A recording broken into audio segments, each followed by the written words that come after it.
खरं तर हे जे हटाव पथक आलं आणि हे अतिक्रमण कारवाई झाली. या कारवाई मागं एक निरपराधांचा खून झाला आणि या जो खून करण्यात आला ते उघड्यावर मांस विक्रेत्या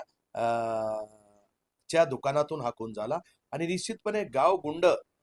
अतिक्रमित जागा करून तिथं बसतात आणि एक हौदस घालण्याचा जो प्रयत्न करतात त्या भागात आणि त्याच्यामुळे त्यांना चोप देण्यासाठी ही अतिक्रमण हटाव मोहीम चालली आणि निश्चितपणे यापुढे जर कोणी अतिक्रमित जागेवर बसून जर गावगुंडासारखा हौदाच घालत असेल आणि दहशत निर्माण करायचा प्रयत्न करत असेल तर निश्चितपणे या देशाचे मुख्यमंत्री आणि गृहमंत्री हे अतिशय चोख भूमिका या राज्यात बजावतायत. तीही त्यांनी संभाजीनगरमध्ये बजावून दाखवली. निश्चितपणे याचा त्रास काही निरपराध दुकानदारांना झाला